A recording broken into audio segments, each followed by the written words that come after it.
This is a very awful and intimidating chart. I'm just showing it to you now because this is a broad overview of what we're going to talk about for the next couple of slides. And so we have our particular classes of drugs, so broad classes like depressants, stimulants, opiates, hallucinogens, and marijuana gets its own category, as well as some of the specific examples the textbook goes into. But on that note, we're going to start off with depressants. And these are aptly named because they depress or decrease our central nervous system. So sometimes they're associated with being sedative or hypnotic, where sedative means calming and hypnotic means sleep-inducing. In this case, one of the most common depressants you're going to know is alcohol. But they also have a category of sedative hypnotics, things like barbiturates and benzodiazepines. But mostly these are just things that are calming or slowing down your nervous system. Alcohol is probably the depressant that each of us is most familiar with, because alcohol is one of the most widely used recreational drugs in most countries. In Canada, the majority of adults drink every once in a while, reporting that they've drank at least in the past year, and about 24% meet the criteria of being heavy drinkers. And this is a little bit biased towards men more than women, where about 28% of men classify as heavy drinkers and 19% of women classify as heavy drinkers. But still, that's quite a few people, quite a large portion of our population that drink fairly frequently.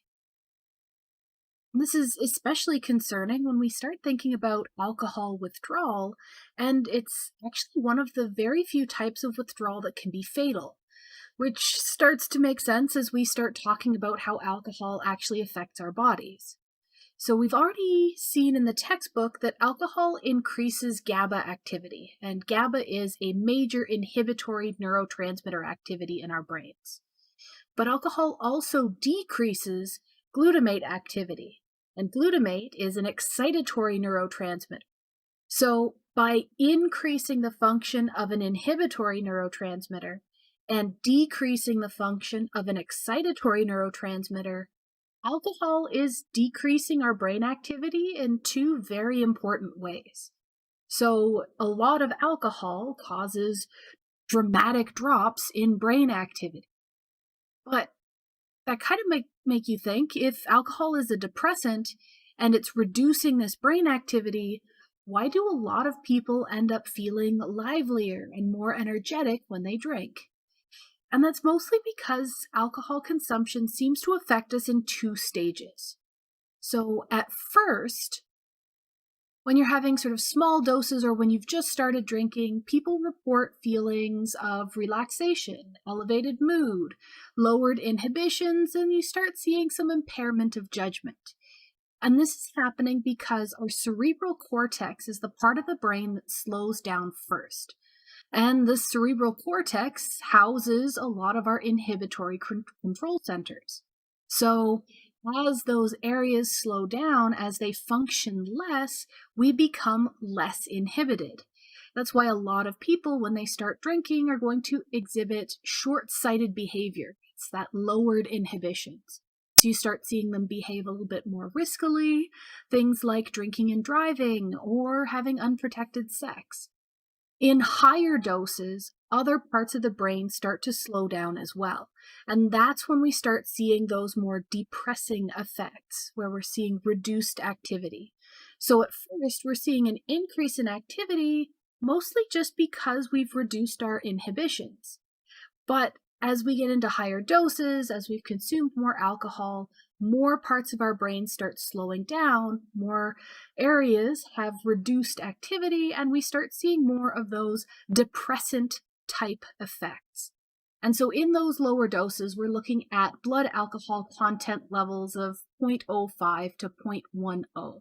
This is about when you start becoming legally drunk, and then beyond that, you start seeing more of those sedating and depressant effects. So more brain centers are becoming depressed, your thinking is slower, your concentration is impaired because you can't focus on multiple things at once.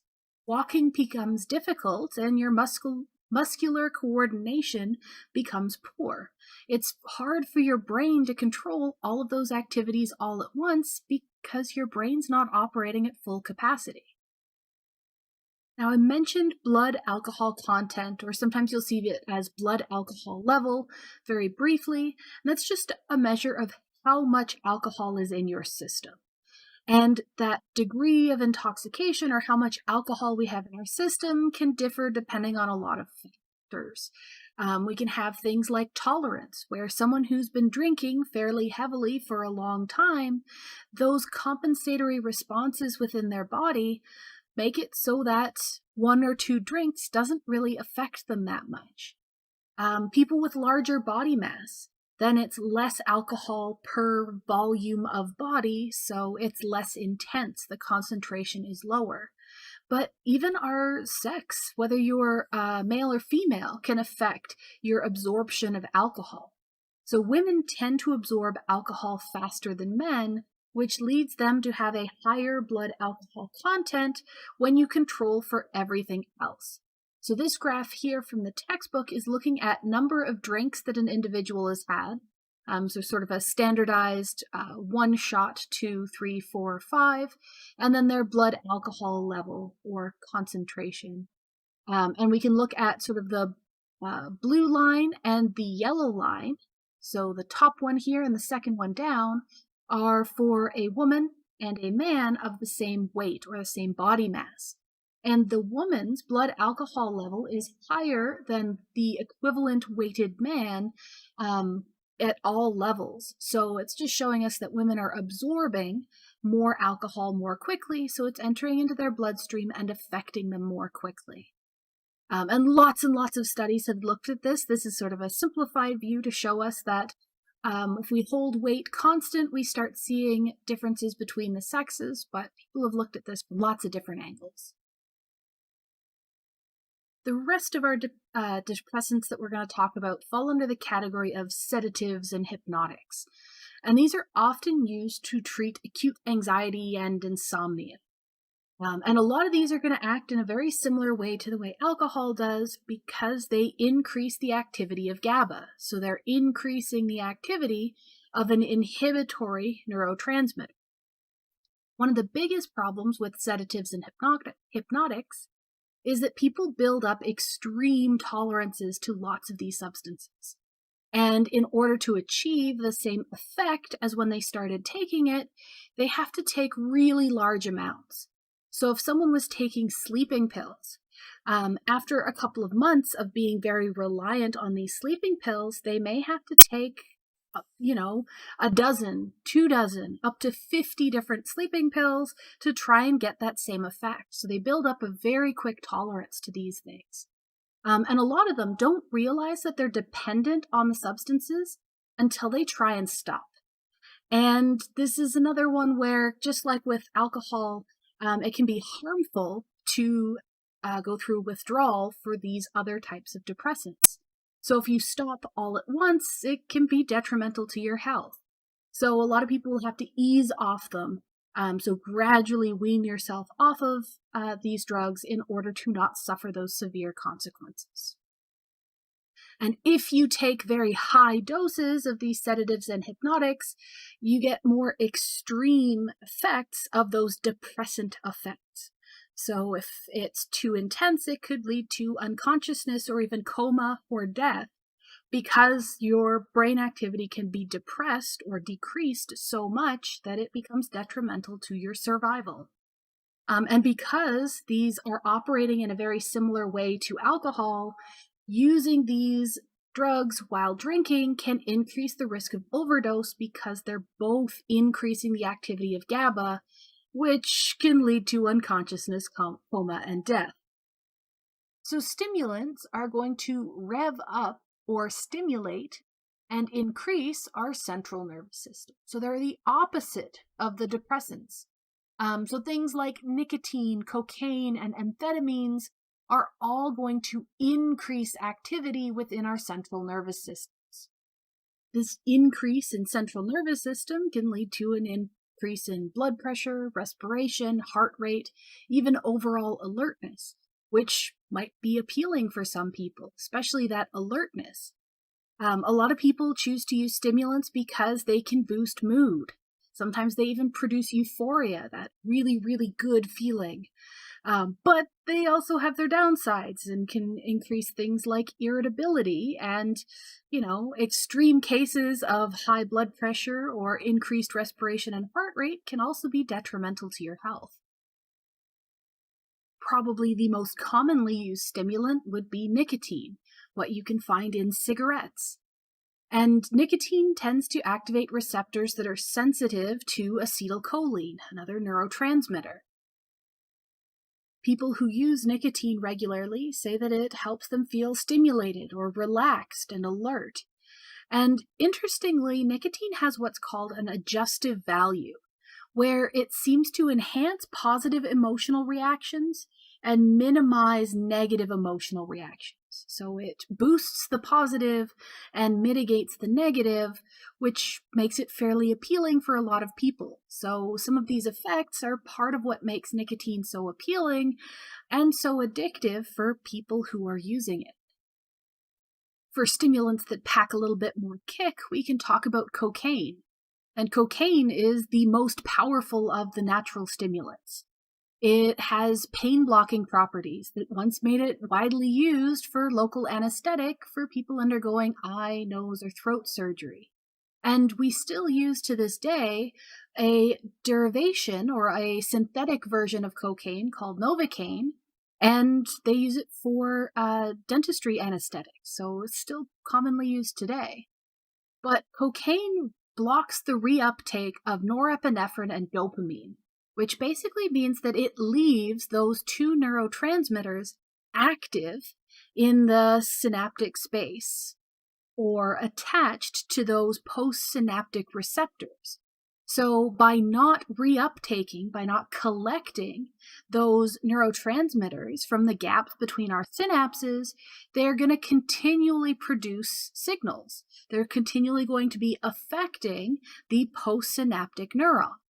And this can lead to people experiencing prolonged feelings of euphoria, enhanced mental and physical capacity, stimulation.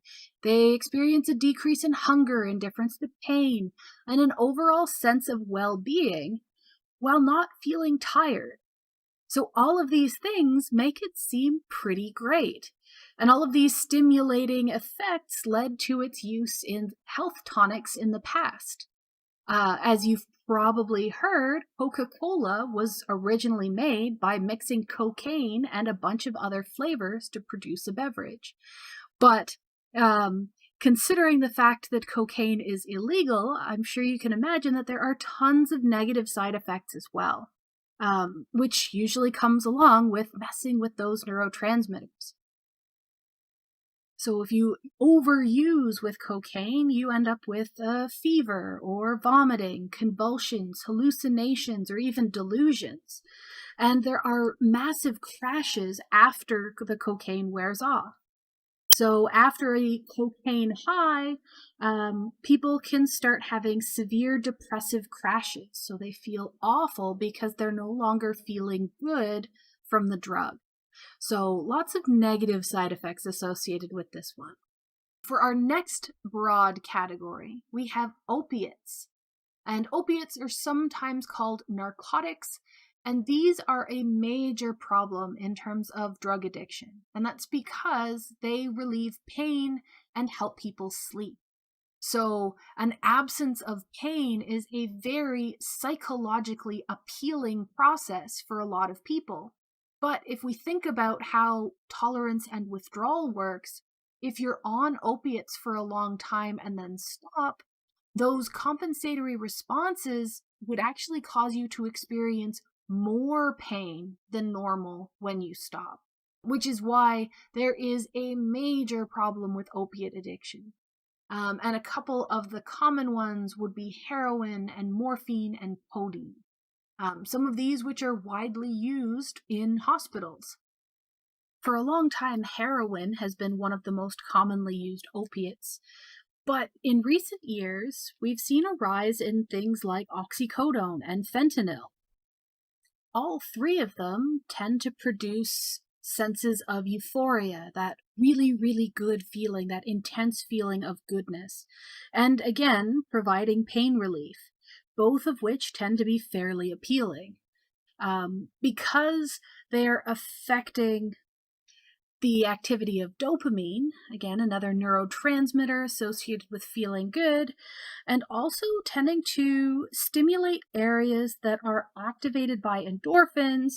They can do a lot of different and weird things to our brains. So there's the pain relieving, the feeling good, changing of mood, but also playing with other areas of the brain, mostly because endorphin receptors are found throughout our brains in lots of different areas. So we can start seeing opiates affect things like body temperature or even hormone levels. Strangely enough, heroin was originally marketed as a cough suppressant because it affects the part of the brain that influences whether or not we cough in response to a stimulation. So early forms of cough medicine, early forms of cough suppressants contained heroin because it stopped us from coughing. So a little bit extreme now that we know the effects of heroin. People can experience that feeling, that pleasurable rush for a very short period after they've taken a dose, and then they crash. They almost pay the price for feeling that good for that short period of time, where their body uses up a lot of their resources. So maybe burns through a lot of dopamine or just takes its toll on their physical self. So our second to last category is the hallucinogens. And hallucinogenic or psychedelic, that they're named that because they're going to produce dramatic alteration in your perception and mood and thinking. So hallucinogenic because they cause hallucinations. So things like LSD, mescaline, PCP, ecstasy, all altering your perception and maybe also your consciousness. So some people will group marijuana in with the hallucinogens, but not all people. And our textbook opted to keep marijuana separate in its own category, so that's the next one we talk about. But I just want to mention, while we're here talking about hallucinogens, that sometimes marijuana gets lumped in here as well. And unlike some of the other drug categories that we've talked about, where each individual type of drug within that category will have a different mechanism to act, within the hallucinogens, they all seem to interfere with serotonin. And they're all operating at the level of the synapses between the neurons, mostly in the brain. And our hallucinogens tend to be very, very active in the parts of our brain that have lots of receptors for dopamine. So that could be how they're producing these dramatic shifts in our perceptions and our consciousness. And that's mostly what people are taking hallucinogens for, is for that hallucination and altered consciousness state. But if it goes wrong, some people can go the other way and it can produce panic or paranoid delusions, confusion, depression, discomfort in your own body. And if you're remembering when we talked about neurotransmitters, that might be kind of familiar because dopamine was linked to things like schizophrenia. So altering dopamine levels can cause symptoms somewhat similar to that. So it's a delicate balancing act, and people are never sure which way their experience will go. And then for our last category, we have marijuana. And interestingly, our textbook was originally written when marijuana was illegal. So it was listed as the most frequently used illegal drug in Canada, though that's not actually the case anymore since it's been legalized. So the effects of marijuana are due to THC, at least the drug-like effects that we tend to use for. Users report short-term effects, so it's not really a long-term, long-acting thing. People feel like time is slowing down. They have enhanced feelings of touch, increased appreciation for sound. They might be hungry or feel really content or happy. So all of these could also be taken as alterations of consciousness, which kind of go along with what we just talked about with our hallucinogens, which is why some people like to categorize marijuana that way. But a lot of these effects don't perfectly fall in with the hallucinogens, which is why it gets to go on its own. And especially now that it's been legalized, people are very concerned about what happens for long-term users. What are the long-term effects? And there's some evidence that there could be an alteration to memory and attention where it impairs memory and attention. But there hasn't really been a lot of evidence showing that there's anything overall physically bad, though it does depend on method of use. And there is so much research on all of that sort of stuff that if you're interested, you can look it up, and there's even more in the textbook as well.